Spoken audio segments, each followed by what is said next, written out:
What's up, DS3 TV? We are back for another video. This one is an overly sarcastic productions video. I thought we'd end the day on this, and yeah, this is Miscellaneous Myths, the Minotaur. So yeah, this is going to be a fun video, and it looks like it's done by Red. So yeah, this is going to be a fun video, as always. And also subscribe to the channel. Want to get down subscribers by Valentine's Day. Also comment videos that you want me to react to. And yeah, let's get into the video and play. Pro tip, character designers, if you're struggling to come up with a monster design, try just mashing random animals together. Satisfaction guaranteed. That's literally what they did with the Minotaur. That's literally what they did. It works every time. Ancient Greece was certainly a big fan of the concept, as basically every monster in the mythos is either regular person or animal with a non-standard number of limbs, heads, or eyes, or two or more animals mashed together. It's usually not even explained why they're like that. Why is the offspring of Poseidon and Medusa a horse with wings? Who knows? Why do Typhon and Echidna, two mostly humanoid, somewhat snaky monsters, produce several multi-headed dogs and one perfect combo of goat, snake, and lioness? Primordial genetics is funky like that. And geez, the Minotaur? What unholy union could have made a half bull, half dude? Well, actually, that one is pretty straightforward, but you're not gonna like it. Now, contextually, the Minotaur is a kind of mysterious figure because the Minoan civilization he's derived from is pretty unknown in a lot of ways. It was a powerful Bronze Age civilization that flourished on the island of Crete from 3000 BCE to about 1100 BCE, and it's not 100% clear what caused it to fall apart, but it super fell apart, so hard we didn't even know it existed until 1900. We have tons of their relics and architecture and stuff, and also a lot of their writing, but unfortunately we can't understand any of it. Yep, it's all in linear A and mysterious hieroglyphs, and we can't read any of them. So we kind of have no idea what they were up to.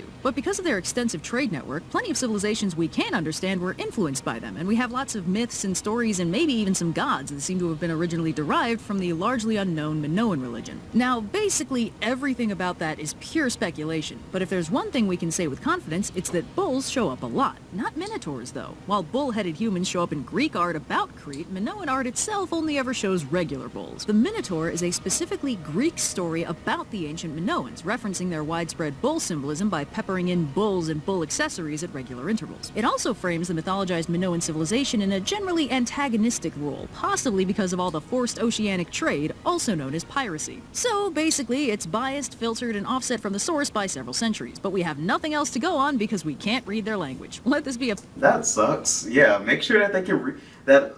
Make sure that other people can read the language that you have.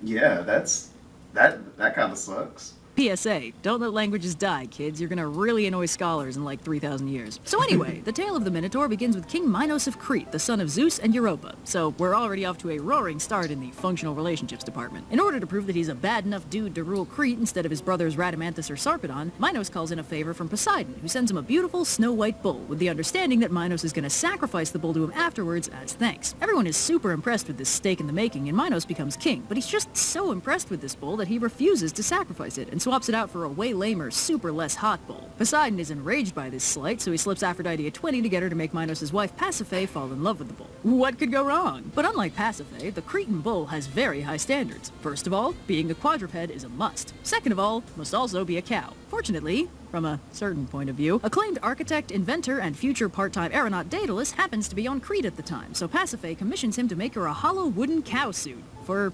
recreational purposes. Daedalus, consummate professional that he is, takes the commission with zero outward judging, and I'm just gonna skip over this part because, come on, we get it. Oh hey, where'd that thing come from? So the Minotaur, as the child abomination of a truly beastly relationship, doesn't really have a place in the natural order of things, which unfortunately means he can't really eat anything besides people. Tragic. Rather than, I don't know, killing him or letting him starve or something, Minos consults the oracle at Delphi, who tells him to build that sucker a lavish basement apartment and then throw away the key. Daedalus scores another commission when Minos asks him to build an absolutely massive labyrinth for the Minotaur. Then, to make sure nobody learns how the labyrinth works, Minos locks Daedalus up in a tower with Icarus, 5 tons of supplies, and every tool ever made. That ought to hold him, but that's a story for, 4 years ago, apparently. So anyway, with the Minotaur functionally imprisoned in a really big, impossibly complicated maze, that fixes the potential rampage problem, but still leaves the whole food issue kind of up in the air. But what's the point in being king if you can't be kind of a dick about it? The exact justifications vary from telling to telling, but long story short, Minos demands a human sacrifice of 14 young Athenians every few years to keep the Minotaur fed. This goes smoothly for the first couple sacrifices, but on the third go-round, this whole Minotaur human sacrifice situation draws the attention of a spunky young hero aiming to prove himself. Specifically Theseus, Athens' founder hero and official best boy, which really reflects more poorly on Athens than anything else.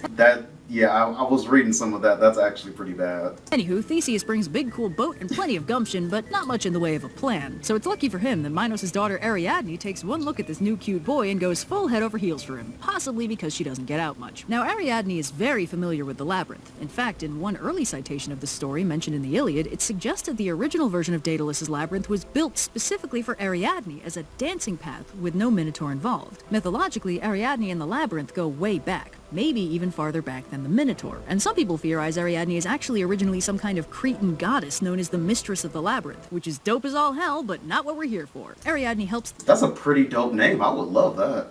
Theseus out by giving him a ball of thread, called a clue, that'll let him retrace his path out of the labyrinth, and Theseus makes his way down with her guidance, eventually finding the Minotaur and engaging it in totally rad combat until he manages to decapitate it. You're welcome, Minos. And so ends the tale of the Minotaur. Surprisingly, well, I think it's surprising anyway, Minos doesn't seem too happy to have his monster problem fixed, and Theseus and Ariadne book it out of Crete along with the other Athenians. But for whatever reason, later retconned as divine intervention, but originally just kind of a huge dick move, Theseus totally ditches Ariadne and leaves her alone on the shores of Naxos while she sleeps. Fortunately, when she wakes up, her grief and betrayal is mitigated somewhat by the fact that Dionysus himself shows up to help her out and also maybe propose or something because he thinks she's really cute. And they end up getting married and living very happy immortal lives together up on Olympus. While in contrast, Theseus' love life goes not well. What with all the kidnapping and personally pissing off Hades and such. Yeesh, javelin dodged. Moral of the story? Probably, keep your promises, be true to your responsibilities, and, oh yeah, stop boning animals. Jeez, guys. I'm all out of love. Athens, sweetie, I know Theseus is your founder king and everything, but you gotta stop covering for his bad behavior. I'm so lost with... When you rewrite his myths to involve Dionysus commanding him to abandon Eridanne in order to justify his behavior, we notice. Without you, I know. When you portray a 12-year-old Helen of Troy as a happy, consenting adult during her kidnapping by Theseus and Pirithous, we notice.